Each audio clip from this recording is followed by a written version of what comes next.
하나님께서 주신 자연에 봄이 왔습니다. 이제 어디를 봐도 봄을 확인할 수 있는 것 같아요. 어딜 가나 이제 새싹이 예쁘게 돋아나고 이럴 때 이제 자동차를 타고 도로를 달려보면 이 산의 색깔 모습이 참 아름답지 않습니까? 제가 있는 이 1층의 목양실에도 봄이 왔습니다. 거기 있는 화분에 어느 순간 보니까 싹이 이렇게 올라와서 많이 이렇게 자라가고 있더라고요. 새싹이. 이 계절적으로 봄이 온 것을 보면서 우리들의 삶에도, 여러분들의 삶에, 또 여러분의 신앙에도 봄이 오기를 주님의 이름으로 축복합니다. 이 신앙의 봄, 우리 삶의 봄은 계속 봄일 수도 있는 거잖아요. 주님과 살아가면 계속 봄으로 행복하게 살아갈 수 있습니다. 그런데 이 자연 속에 있는 이런 봄이 어제 또 오늘 계속되는 이 산불로 인해서 많이 이제 소실됐습니다. 어제 하루에 16건의 전국에 산불이 발생을 해서 수많은 사람들이 재산을 잃기도 하고 또 산의 나무들이 다 소실되고 동원된 소방관 중에 몇 분이 생명을 잃기도 했습니다. 진화에 힘쓰던 정말 사명감 가지고 헌신하던 소방대원이 목숨을 잃었는데요. 이 시간 정말 이 소방대원의 가족들 또 많은 것을 잃은 이재민들 생각을 하면서 우리가 잠깐 눈을 감고 머리 숙여서 기도했으면 좋겠습니다. 잠시 기도하겠습니다.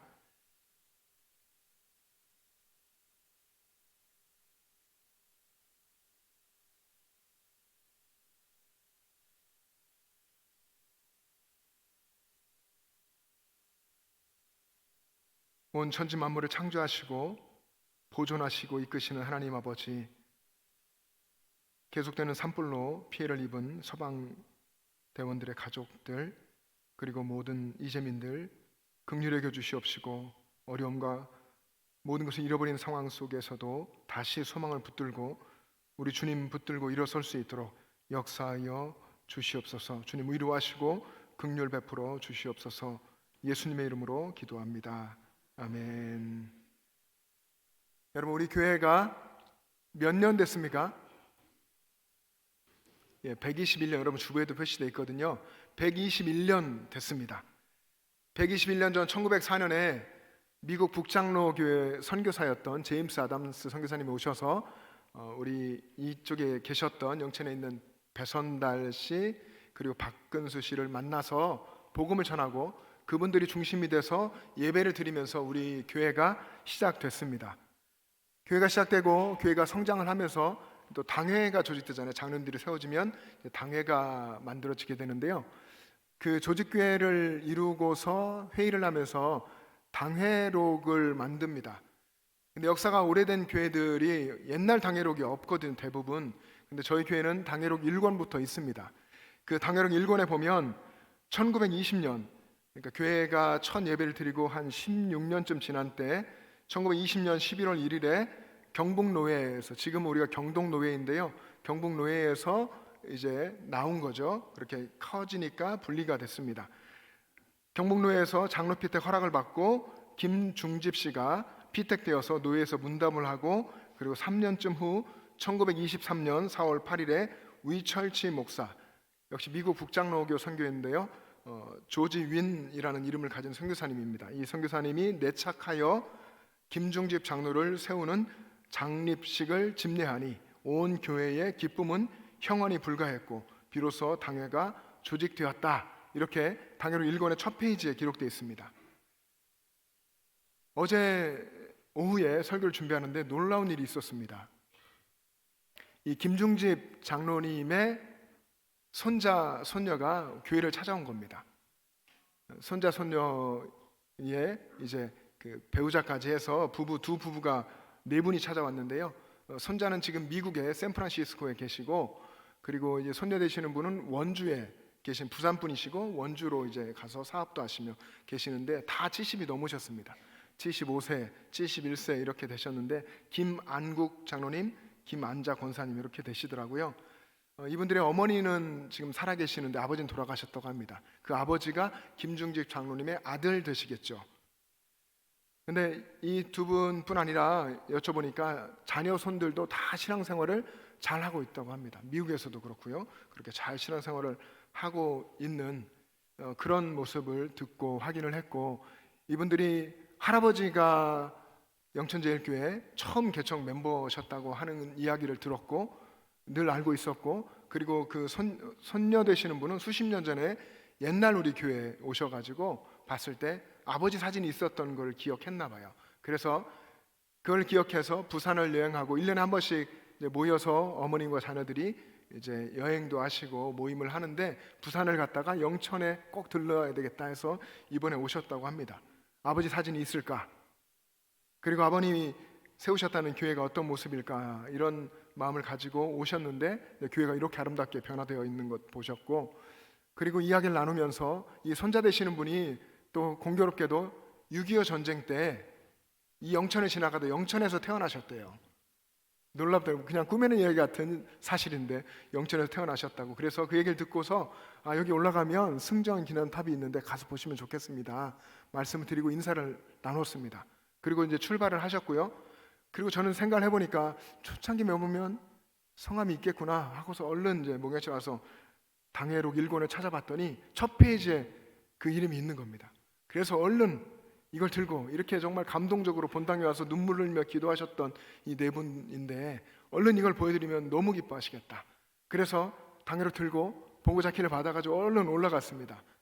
근데 차의 모양도 잘 기억이 안 나고 뭐 휠이 이렇게 컸다 이런 생각만 나고 계시면 좋겠다 하고 갔더니 안 계신 것 같은 거예요. 근데 보니까 저쪽에 이제 앞에 그 내용들을 네 분이 서서 이렇게 보고 계시더라고요. 차를 세워놓고서 당회로 들고 가서 당회록 1권을 봤는데 할아버님이 여기 성함이 있습니다.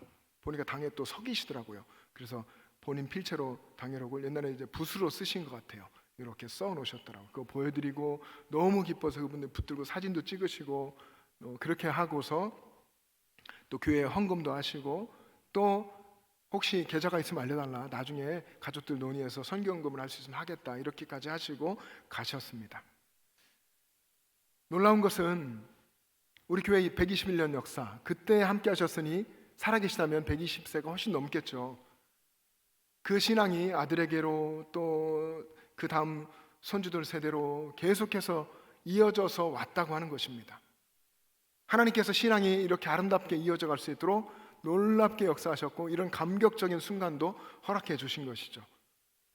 저와 여러분의 가정에도 이런 은혜가 있기를 소망합니다. 여러분들에게 있는 신앙이 여러분의 자녀에게로, 손주에게로 아름답게 이어지고, 세월이 흘러도 100여 년, 120년 그 이상 흘러도 우리 후대가 정말 부모님, 할아버님의 신앙, 할머님의 신앙을 기억하며 주님을 사랑하고 섬기게 되는 역사가 있기를 주님의 이름으로 축복합니다. 지금 사순절 이어서요, 오늘 세 번째 주인데 사순절 설교를 계속하고 있는데, 지난 주일 설교 제목이 무엇이었는지 기억하시는 분 계십니까? 지난 주일 설교 제목 기억하시는 분 계세요?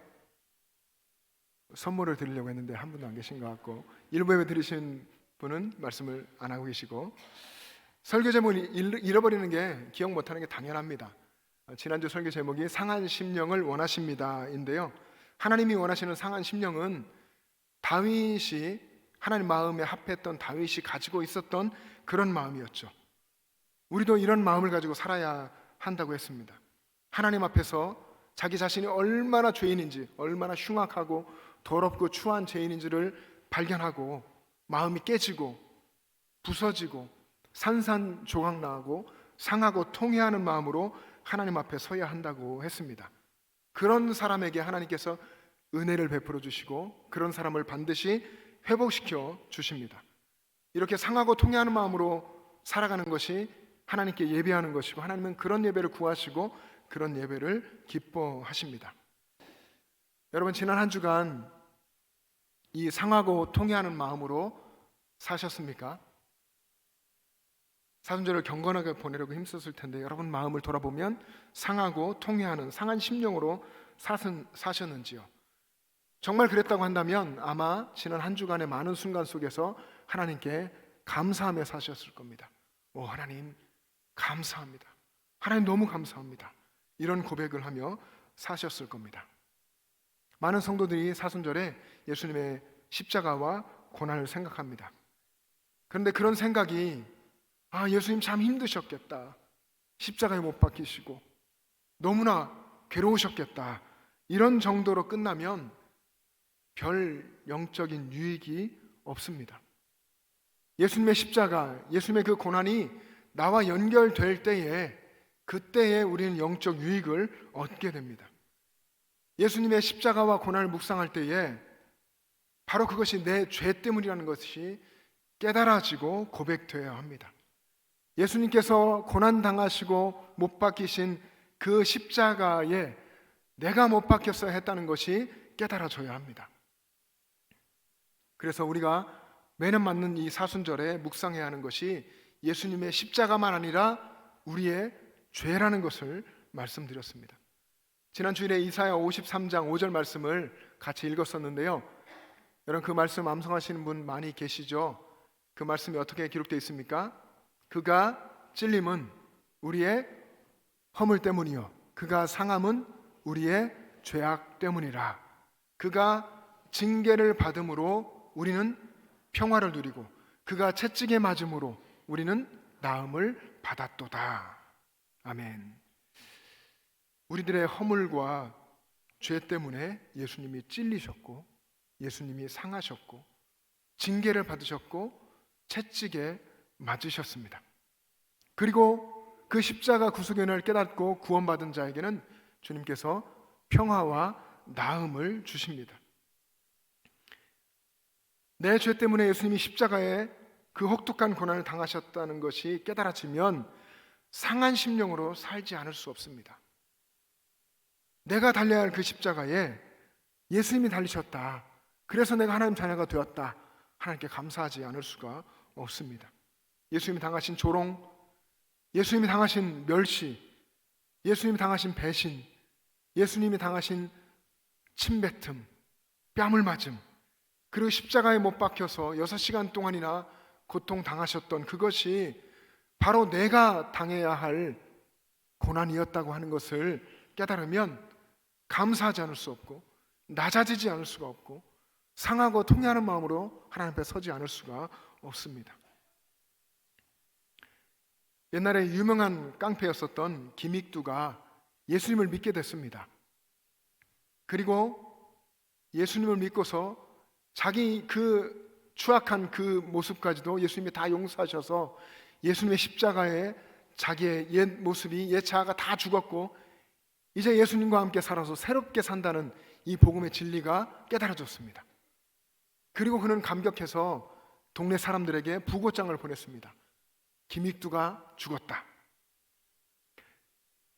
김익두가 죽었다는 부고장을 받고서 동네 사람들이 너무 기뻤습니다.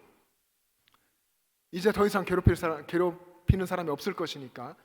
근데 얼마 후에 김익두가 다시 동네에 나타났죠. 그리고 손에는 성경책을 끼고 나타나서 복음을 전합니다. 예수 믿으라고. 그동안 김익두에게 괴롭힘을 당했던 사람들이 김익두에게 구정문을 뿌리고 조롱하고 또 괴롭히며 욕을 해댔습니다. 근데 예수님 믿고 복음 안에서 새로운 사람이 된 이 김익두는 예전처럼 반응하지 않습니다. 예전처럼 감정적으로 하지 않고 주먹이 나가지 않고 또 욕설을 하거나 그러지 않았습니다. 새로운 태도로 말하고 새로운 태도로 반응하고 행동하고 그런 믿음으로 살게 됐던 것이죠. 이후에 이 김익두는 목사님이 돼서 유명한 설교자, 부흥사로 사역했습니다. 여러분, 예수님 믿고 그리고 믿은 그 사람의 생각과 말과 행동에 신앙이 담기면 변화가 일어납니다. 여러분의 생각과 말과 행동에 주님을 향한 여러분의 신앙이 정말 담기면, 삶 속에서 그렇게 살아가면 여러분의 변화가 일어나고 그리고 예수님을 계속 닮고 따라가는 새로운 사람으로 살아가게 되는 것입니다. 이게 신앙생활인데 어떤 분들은 신앙생활이 참 쉽다고 합니다. 참 쉽게 생각합니다. 근데 여러분, 성경을 우리가 읽지만 성경을 읽어 어디를 보아도 예수님의 뒤를 따라가는 그 신앙생활이 쉽게만 보이는 사람이 없습니다. 다 모진 고난을 통과했고 그리고 인내하며 참으며 신앙을 지켜냈습니다. 신앙생활을 그럼에도 오늘 여기서 쉽게 생각한다는 것은요, 어떤 면에서는 자기 자신이 죽지 않아서 그렇습니다. 자기 생각대로 신앙생활을 하기 때문에 그렇습니다. 누구든지 나를 따라오려거든 자기를 부인하고 자기 십자가를 지고 나를 따를 것이니라. 공관복음서에서 예수님이 계속 말씀하십니다. 이 말씀대로 살지 못하기 때문에 그런 것이죠. 자기 부인이 없는 그런 신앙생활, 자기 포기가 없고 내려놓음이 없는 신앙생활을 하니까 얼마나 쉽겠습니까? 자기 중심 신앙생활, 하나님 중심이 아니라 자기 중심으로 신앙생활을 하니까 쉬울 수밖에 없습니다. 또 이렇게 말씀하시는 분도 있습니다. 그냥 이대로 살다가 천국 가렵니다. 이대로 살다가 천국 가고 싶습니다. 신앙생활 제대로 하고는 싶은데 그 신앙생활이 힘들다는 것이죠. 더 이상 안 되고 더 포기 못하겠고 이대로 살다가 이대로 천국 가면 안 될까요? 이런 거죠. 내 생각대로 내 마음대로 이 정도만 하다가 천국 가겠다 하는 겁니다. 여러분, 그런데 결코 그런 일은 없습니다. 내 중심으로 살다가 내 생각대로 신앙생활을 하다가 천국 가는 일은 단연코 없습니다. 여러분, 우리는 자기 죽음을 선포하고 예수님을 따라 새로운 모습으로 살아야 합니다. 엄밀히 말해서 우리는 그리스도인들인데요, 그걸 엄밀히 말한다면 이미 예수님의 십자가에서 자기 죽음을 경험한 사람들입니다. 이미 예수님의 십자가에서 죽었다는 것을 영적으로 경험하고 그것을 선포하는 사람이 그리스도인이죠. 그래서 예수님의 십자가에서 이미 죽고 예수님과 함께 다시 사는 사람입니다. 그래서 우리는 서로를 보면 그 사람 자체, 인간적인 그 모습보다도 그 사람을 통해서 예수님이 보여지고, 그래서 이렇게 여러분 바라보면 예수님의 모습이 성도들에게서 보여져야 되고 자기 자신에게서 드러나야 합니다. 그게 그리스도인입니다. 여러분들이 그리스도인이시면 그러면 자기 죽음을 선포해야 합니다. 그래서 하나님 나라의 이 성경적 가치관을 가지고 세상 나라와 세상과 싸워가야 합니다. 예수님의 뒤를 따라서 새로운 걸음을 걸어가야 합니다.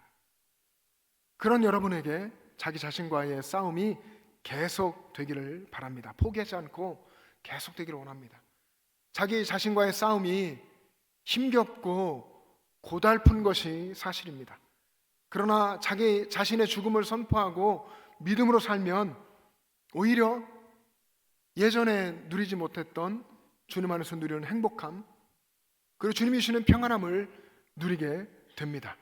왜냐하면 예수님께서 내 인생의 주인이 되어주셨고, 그래서 내가 예수님을 정말 만나서 예수님과 친밀하게 교제하며 살아가기 때문에, 그리고 예수님이 늘 은혜 주시고 평강을 주시기 때문에 그렇습니다. 여러분, 다시 말씀드리면 우리의 신앙생활, 그리스도의 신앙생활에는 자기 죽음이 전제되어 있습니다. 예수님의 십자가 안에서 죽고 예수님과 다시 사는 것, 그래서 지금 내가 없는 것, 예수님만 드러나는 것, 그것이 우리가 원하는 신앙생활입니다. 오늘 본문에서 예수님이 자기 죽음에 대해서 말씀하십니다. 우리가 잘 아는 하나의 밀 비유죠. 하나의 밀이 땅에 떨어져 죽으면 많은 열매를 맺느니라. 여러분, 오늘 본문의 24절과 25절 말씀을 같이 읽겠습니다. 시작. 내가 진실로 진실로 너희에게 이르노니 한 알의 밀이 땅에 떨어져 죽지 아니하면 한 알 그대로 있고 죽으면 많은 열매를 맺느니라. 자기의 생명을 사랑하는 자는 잃어버릴 것이요 이 세상에서 자기 생명을 미워하는 자는 영생하도록 보전하리라. 아멘. 여러분 아시듯이 예수님께서 이 말씀을 통해서 들려주시고자 하시는 1차적인 의미는 예수님 자신의 십자가의 죽음입니다. 하늘의 밀이신 예수님께서 십자가에 못 박혀 죽으심으로 온 인류가 구원받는 그런 십자가 구속의 역사를 이야기하신 것입니다. 그리고 2차적인 의미는요, 이 말씀을 제자들, 그리고 오늘 여기에 있는 우리들에게 하신 것을 생각하면 됩니다. 내가 십자가에 죽는 것처럼 너희도 너희의 자아가 십자가에 죽어야 한다. 그리고 나를 따르라. 그럴 때 너희를 통해서 생명의 열매가 맺혀진다. 생명의 역사가 일어난다 하는 것입니다. 제자는 죽어야 한다. 그리스도인은 죽어야 한다. 그리고 예수님으로 다시 살아야 거기에서 하나님 나라의 역사가 일어난다는 것입니다. 이 예수 안에서 죽은 사람, 십자가에 죽은 사람이 25절에서는 자기 생명을 미워하는 자라고 예수님 말씀하셨습니다. 자기 생명을 미워하는 자. 여러분, 그런데 우리 인간에게는, 저나 여러분 모두에게 자기 생명을 사랑한다는 이 공통된 문제가 있습니다. 지난 한 주간 돌아보시면 여러분의 생명을 얼마나 사랑하셨습니까?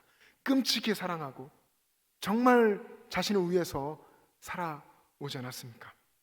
자기 생명을 사랑하는 여기에서 자기 애착, 자기 집착, 자기 중심성, 개인주의, 이기주의, 교만, 그리고 세상을 사랑하는 것, 육신의 정욕과 안목의 정욕과 이생의 자랑이 다 여기에서 나옵니다. 근데 여러분, 본래 사람은 하나님 중심으로 살도록 창조되었습니다. 하나님께서 첫사람 아담을 창조하셨을 때에 아담은 하나님이 주신 에덴을 거닐면서 하나님을 예배했고 하나님을 섬겼고 하나님의 통치 아래서 하나님이 주시는 평안, 샬롬을 누리며 살았습니다. 그러다가 첫사람 이 아담의 범죄로 하나님과의 관계가 깨졌죠. 여러분, 이걸 좀 더 구체적으로 말씀드리면 그때 깨진 것이 하나님을 왕으로 섬기는 하나님 중심성이 깨진 것입니다. 인간에게 이 하나님 중심성이 무너지고 이제 타락한 인간은 하나님 중심이 아니라 자기 중심으로, 자기 중심성을 갖고 살게 됐습니다. 그래서 신앙생활을 하려고 하는 우리에게는 늘 이런 싸움이 있습니다. 정말 내가 십자가 안에서, 예수 그리스도 안에서 내가 죽고 하나님을 정말 왕으로 섬기는 하나님 중심의 사람으로 살 것인가, 아니면 내가 살아서 나 스스로 왕이 돼서 하나님 없는 자기 중심의 사람으로 살 것인가, 이런 싸움입니다. 이 싸움에서 승리하고 하나님 중심으로 살아가는 사람이 예수님의 뒤를 따라갑니다. 사랑하는 영천제일 가족 여러분, 우리는 예수님의 십자가 복음으로 새롭게 됐습니다. 자기 중심성의 자아, 끊임없이 여러분 여기에 빠지게 되는데 이 자아가 이미 십자가에서 죽었고 예수님의 새 생명으로 살고 있는 사람들입니다. 여러분, 사도 바울이 정말 놀랍고도 멋진 말을 했습니다. 고린도전서 15장 31절에서 나는 날마다 죽노라, 나는 날마다 죽노라, 이렇게 선언했습니다. 여러분, 이 선언이 바울이 매일 죽는다는 얘기는 아니잖아요. 육신의 죽음을 말하는 것이 아닙니다. 어제 죽었고 근데 또 살아, 오늘 또 죽고 내일 죽고, 이런 육신의 죽음이 아니라 자신의 자아가 예수님의 십자가에서 이미 죽었음을 날마다 확인하고 날마다 고백하고 날마다 선포했다 하는 것입니다. 그리고 바울은 자신이 그리스도 예수 안에서 새로운 존재로, 새로운 피조물로 산다고 이야기했습니다. 고린도서 5장 17절에 그런즉 누구든지 그리스도 안에 있으면 새로운 피조물이라, 이전 것은 지나갔으니 보라 새 것이 되었도다. 여러분, 우리는 우리 안에 예수님 모시고 사는 새로운 피조물입니다.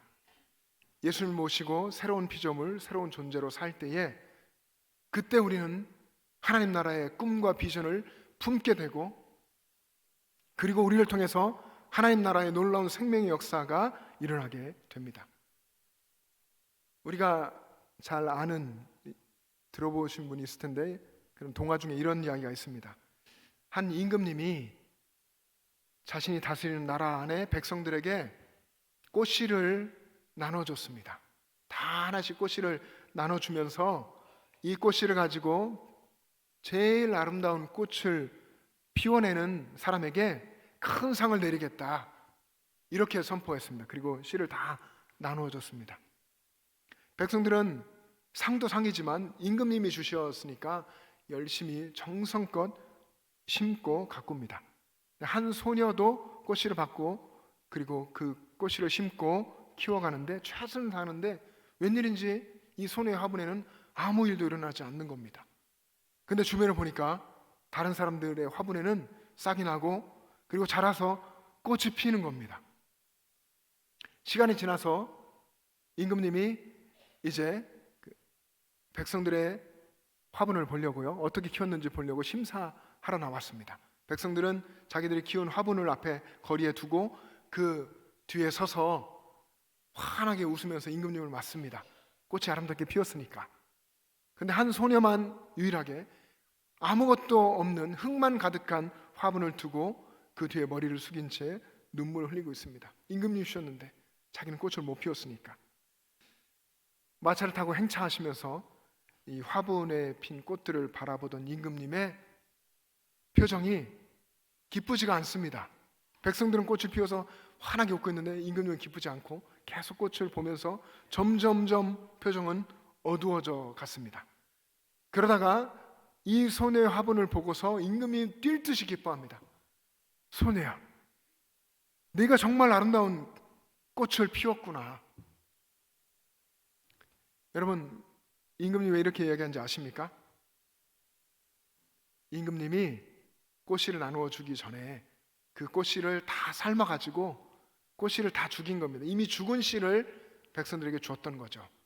근데 백성들은 그 씨를 받고 심었는데 안 나오니까 거기서 이제 다른 방법을 찾고 다른 씨를 구해다가 심고 꽃을 피웠던 겁니다. 근데 이 소녀는 정직하게 계속해서 이거를 피우려고 애를 쓰며 그대로 임금 앞에 섰던 것이죠. 여러분, 씨가 이제 꽃이 피고 그리고 이후에 열매도 맺고 그렇게 하려면 중요한 한 가지가 그 씨가 살아 있어야 한다는 것이죠. 살아있는 씨여야 땅에 들어가 그때 죽고 다시 자라나서 꽃이 피고 열매를 맺게 되는 것입니다. 죽은 씨를 갖다 심으면 아무리 애를 써도 자라지 않고 꽃도 필 수 없고 열매도 맺을 수가 없습니다. 여러분, 신앙에서도 마찬가지입니다. 우리도 많은 열매를 맺으려면 우리가 먼저 살아있는 씨가 돼야 합니다. 살아있는 씨가 되기 위해서는 예수님의 십자가 복음을 받아들이고 예수님을 마음에 모셔야 하는 것이죠. 예수님을 마음에 모시고 산다고 하는 것은 내가 이미 예수님의 십자가에서 죽었다는 것, 나는 그렇게 죽을 수밖에 없는 죄인이었다는 것을 기억하는 것이죠. 그리고 예수님과 함께 살아가는 것입니다. 예수님이 나를 위해 십자가에 못 박혀 죽으셨다는 그 사실, 이 복음의 진리를 여러분들은 믿으시죠? 나를 위해서 예수님이 십자가에서 죽으셨다는 것을 믿는다는 것은, 다시 강조하지만, 내가 십자가에서, 내 자아가 십자가에서 이미 죽었다는 것을 인정하고 선포하는 것입니다. 그래서 예수님을 내 인생의 주인으로 모시고 사는 겁니다. 바로 이런 사람이 살아있는 씨고 하나님의 밀입니다. 사랑하는 영천절 가족 여러분, 여러분 마음에 예수님을 모시고 사시기를 바랍니다. 십자가 복음 안에서 나는 이미 죽었다는 것을 날마다 확인하고 날마다 고백하며 사십시오. 그래서 바울처럼 나는 날마다 죽노라 믿음의 고백으로 살아가는 여러분 되시기를 축복합니다. 기도하겠습니다.